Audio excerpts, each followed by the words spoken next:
most difficult thing in this world is to acknowledge that you are part of the problem, that you have created, accentuated, intensified the very problem that you have been trying to fight.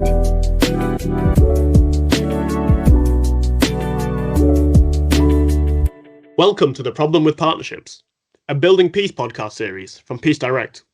I'm Raval Singh Bains, your host for this series, delving into the structural racism and history of colonialism that undermine the international development sector. A sector that fundamentally tries to do good, but has caused its own harm. We're following up on Peace Direct's guide on transforming partnerships, which outlines some ways we can decolonize our sector's way of working. Early in that guide, we acknowledge an uncomfortable truth. Activists in the sector have been highlighting the need to decolonize for decades, yet we've seen very little movement by those with power. So, in this episode, we're exploring the provocative question, why is it so hard to decolonize? I think it's a long process because people have to let go of their power, of their position of privilege, of their resources, and they have to redefine and recalibrate their work and the way they work with others. And that takes time. This is Dr. Véronique Barbelet, an independent humanitarian policy researcher and a research associate with the Overseas Development Institute's Humanitarian Policy Group. I feel that things changed quite drastically in the last few years, even if only in terms of if you're not going to be equitable in your partnership, there's a huge reputational risk, even just for that. And it's not a very positive way of looking at it, but even that, if you don't do it, then you will be criticized for it. And that's a risk to your reputation. I think around me, I see kind of four different things. One is, obviously, you have those who are unwilling, who don't see themselves as being part of the issue. They still exist. But how is that possible? Why, when so many people in our sector have good intentions, want to help others, and would stand against racism, are we still not only failing to address the systemic problems affecting us, but being willfully blind to them? It's not like Global South activists have not been telling us directly that these are the problems in our sector. They manifest in our sector in this feel good, do good, I'm going to come save you. This is Cherno Bar, Minister of Information and Civic Education in Sierra Leone, and the co-founder of Purposeful, a feminist hub for girls' activism rooted in Africa and working all around the world. Then the critical people on our side as well say, we see you for what you are. You're not really interested in our liberation. You're not really interested in a relationship that is based on trust and acknowledging harm and all the wrong things that have been done. And there are different layers of harm here we're talking about. We're talking about slavery. We're talking about colonialism. We're talking about just capitalism and all the harms of that, the levels of resources, for example, that are extracted from our countries in Africa every year is way more than what they pass to give us as so-called aid.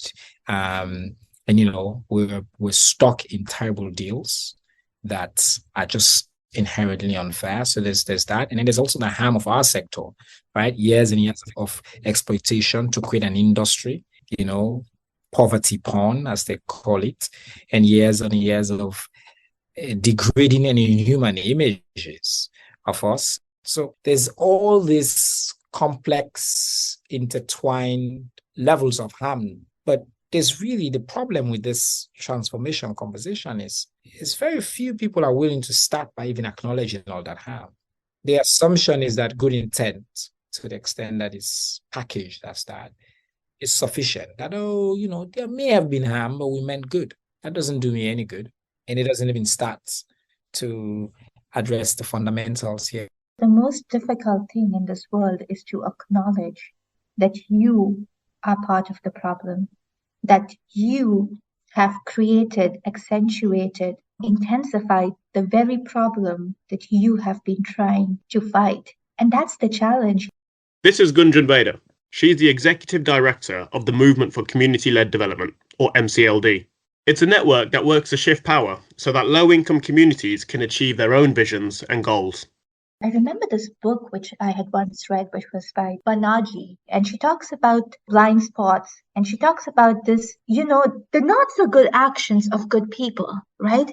the fact is that when we come into this sector, a lot of us come here because we genuinely want to make change. We genuinely want to make this world a better place. We genuinely want to end hunger. We genuinely want to end poverty. We genuinely believe in the equality of people, right? These are all things that we don't just talk about, we believe in them. And we have spent years trying to address these issues, right?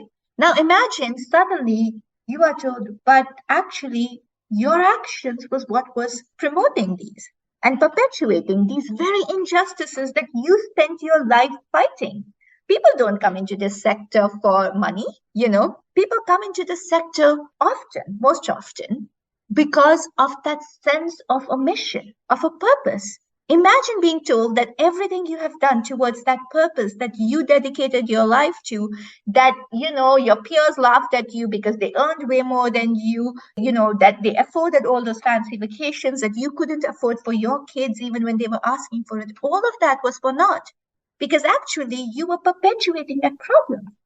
That's the most difficult thing in the world to address and accept. It is definitely hard to hear that, but it's the truth. We're all a part of this system. Even at Peace Direct, after years of research on and reckoning with this, we're still unlearning, unpicking and rebuilding. We all need to find the humility and self-reflection to be honest about this. I mean, in my own case, going back to the caste system in India, I was part of the women's movement. I had been fighting discrimination, caste-based discrimination all my life.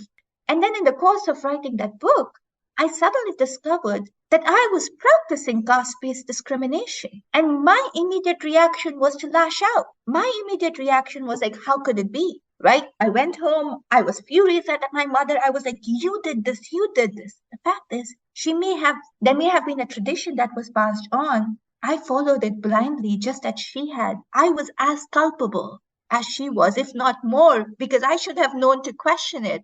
I work in this area, but I did not, right? But in that moment, if I did not lash out, I wouldn't know what to do. And after that was over, I went through this intense period of self-doubt of what am I even doing in the sector? What right do I have to talk about this? That guilt, that feeling of, oh my God, I've been a liar all my life. It's very, very difficult to get through that. And so I think one of the biggest challenges to this decolonizing shift the power agenda is it requires acknowledging we are part of the problem. It requires acknowledging that no matter how good our intentions may have been, we have perpetuated the problem. And that's difficult. Let's dig into this issue of power, shifting power and transforming those structures in our sector. There's lots of talk. There's even a shift the power movement. So it seems like the sector in general supports it. So why isn't power actually shifting? Power corrupts. It doesn't matter who you are and what your experiences in life have been. Power has this innate ability to somehow corrupt people. Nobody wants to let go of power. And it may be that we believe that we are keeping that power for good. A lot of people who actually, keep power, right? Who accumulate power, genuinely believe that they're trying to make a difference in this world, that they are solving a problem, that they are doing something good and they need that power and influence to make that change. So giving up power is very, very difficult. And shifting power requires us to give up power. It's as Robert Chambers said, you have to put the last first, and to put the last first, you have to put the first last. The question is, are the first willing to be last, right? And then there's all the systemic. So it's like we're caught in a system where we try to address things individually. But it doesn't matter. You as an organization may truly believe in something and may try to do it. Well, there are others who don't, and there are funders who don't care. And so you're just going to be left out, and others are going to get the funding, and the work is still going to happen the way it should not happen. And then you are like, well, at least if I agree to the system, I may be able to bring about change in that small area that I work in. So let me at least do that, right? And therefore, shifting power is one of the most difficult things, the decolonization agenda, because it requires us to accept, and it requires us to make others accept that they are part of the problem, that they have done wrong, that they have actually initiated and carried out violence against their fellow human beings. It requires us to give up power and to believe that others will exercise that power way better towards those same goals than we would. And it requires systemic changes. not just individual changes. But do we have the will to make those necessary changes? Whose responsibility is it to challenge our system and make those changes happen? It's easy to talk about this. Nobody wants to do anything about it. And I think that's where the challenge lies.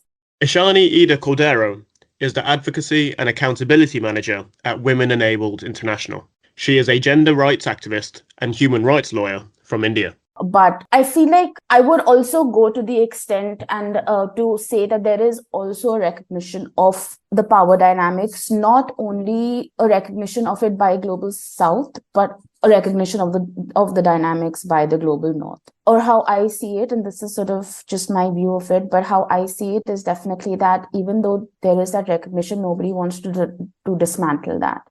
For like Global South can't dismantle it because, it would have a direct impact on where money is coming from for them, on what work they can and cannot do and things like that. And then Global North would not want to dismantle it because why would anybody want to dismantle a structure where you still have the power? It's easy to sort of sugarcoat it and to talk about how people recognize their privileges and, how it becomes like how you need to sort of work around it. You need to dismantle it. You need to talk about what partnerships look like. We need to talk about, what equity looks like, what equality, it's easy to talk about this. Nobody wants to do anything about it. Onus of challenging these power structures are always on those who don't have the power to challenge it to begin with, So it's almost like this guilt of those who are in power automatically falls on those who are not in power, and then they have to deal with the burden of that guilt.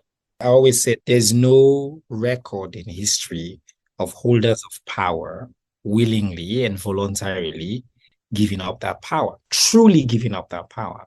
There's hardly any record of that in history and in the history of all the civil rights and power movement that we've seen. And power is hardly negotiated away. Like, we can't talk nice and be like, oh, and now we're going to get all these, people to now share our power. No, if it's done in that way, it's sanitized and it's patronizing and it's truly not transformative. That's where intentionality comes in. And I think we need to shake the system in a way that most people are probably unwilling and are unafraid to do. And what I see in knowledge production is, for some people, they go completely to the other side of the spectrum, where they say, I'm going to completely let go of power. I don't have a role to play in this. I don't have anything to contribute. I don't have any value added. And I think there's a bit of a fear there sometimes about, I want to be equitable in the partnership, and I really don't know how to do this. So maybe if I don't do anything, and maybe if I completely let go of any action, leadership or power, then maybe that works the best. The challenge with that is the premise of the conversation. You're not doing it because you're doing it from the goodness of your heart. That's foundationally patronizing. You're not doing it because you want to save me. That's foundationally problematic. If it is about you understand intrinsically that your liberation is inherent in my liberation, if you understand that you are not free until I'm free, if you understand that this world is not safe until I'm safe, that you're not liberated until I'm liberated, then you get a real stake. Then you're like, oh, I have to do this because this is the reality. I'm doing it for me. I'm not doing it for you. This is what true solidarity ought to be. It's not trying to save the other. It's understanding that I do it because I do it to be. I do it to be free. That's, for me, is the most important thing that's in it for folks who are truly interested in this conversation about letting go of power. So if you understand that the reason you're giving up power is because you want to create a different and a new world, then it's a very different conversation than because you've been so touched by my poverty. Oh, and that's not something I'm interested in. A big chunk of this problem is the idea that, I'm in a lot of the conversations around localization, shifts to power, decolonization, and it gets to the heart of it.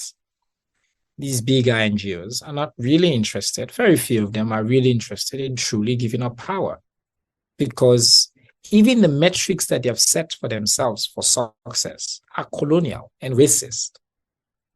It's about how much money they make, how much money they put into their accounts in the US and in the UK and in other Western capitals. It's about their staff sizes. It's about their expatriate fees.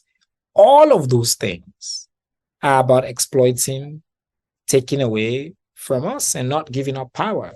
So you end up with, oh, now they're going to transform their sectors, and so they're going to appoint an African CEO, which is good, but all the power still remains in the West. So you have a classic case of, we're just going to change the face of this institution that is outward looking, but the staff in their local offices, are paid way less, do more, way more, because they judge them by still colonized standards. You didn't go to Harvard or MIT or these institutions, so that's what we're going to pay for. Your lived experience and the quality of the work that you're doing, notwithstanding. There's still this feeling, this persistent feeling that this is just how it is, and there are some things we cannot shake. There's too many totems here that are untouchables. And I think until we truly crack those and see each other fully, then we're going to still be peppering around the edges, as they say. Let's hear from Veronique with a global North perspective on that. You have the pressure of that's not the way you do it. You have that pressure of this is the way you do research, and this is the way you write a report, and this is the kind of quality we expect. And it's really hard to let go of that, because eventually it means you have to take back control and to say, okay, it's been great to collaborate, but now I actually have to deliver, and I have to speak in a language that will be understood by the person who is funding this research. I have to speak in the language that will be understood by the people who still have the power in the humanitarian sector. When I was thinking about, okay, but there must be a way forward, like that just can't keep happening. And I think really the solution is to have more of a revolution of what is knowledge, what is considered as knowledge, and how you communicate knowledge and evidence and findings. And I think until that revolution has happened, we're a bit stuck in those strict boundaries of what counts as evidence, what counts as knowledge, and what it should look like when you communicate it or publish it. So I think that's kind of your third scenario. And then the fourth is one where actually it's the other side who doesn't really quite want that freedom. And I think that's a bit more controversial. But I had this experience working with the Global South research team where it didn't go well at all. And everybody in the team on our side was really being like, oh, we tried, what happened? We felt like we were really giving them space. We were not being too controlling. We were trying to really be collaborative. And in the end, the Global South researchers we were working with said, we didn't want that. We actually would have much preferred for you to tell us, this is what we need, us go out and get it done and give it back to you. Instead, it was very confusing. And I think, again, I would say this was our mistake. We didn't check with them. We assumed that that's what they wanted, an equitable partnership where we had equal control. And actually, at that moment, I'm not saying forever, but at that moment, those researchers did not want the responsibility, did not want to have more leadership, didn't want to have more equity. They just wanted to get a job done. And they would have much preferred for us to just tell them, this is the data we need. Can you please go and collect it? And I think that's, again, like we just assume something.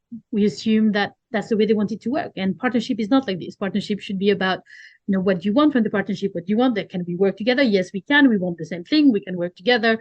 Then let's go. Instead, we were like, completely imposing our view of what we wanted to do. So I would say like that's why there are still those kind of things are not quite moving as fast, and we're recalibrating and really rethinking our role, and it's confusing, and it will work, it will happen. And I think there's really a difference, or at least a different set of incentives that will push change. That last part is crucial, right? For so long, organisations in the global north have assumed that we know what's best for the world. The best way to build peace in a community we've never lived in, how to solve crises we've only read about and never experienced. While that kind of thinking is thankfully disappearing, and we are better at respecting the expertise of local actors, we're still struggling to shake the habit of our assumptions. Even in our efforts to shift power and decolonise, we're struggling to hear, or at least really listen, to what our colleagues in the Global South want and need.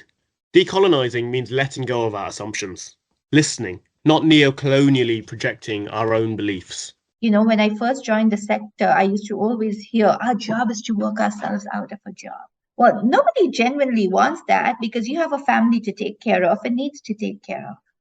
But the irony of it is no local organization wants you to work yourself out of a job, actually. That's something that we, in our myth of graciousness and, and benevolence cultivated for ourselves, that we people, we are so great that we are actually going to work ourselves out of our job. That's what our intention is.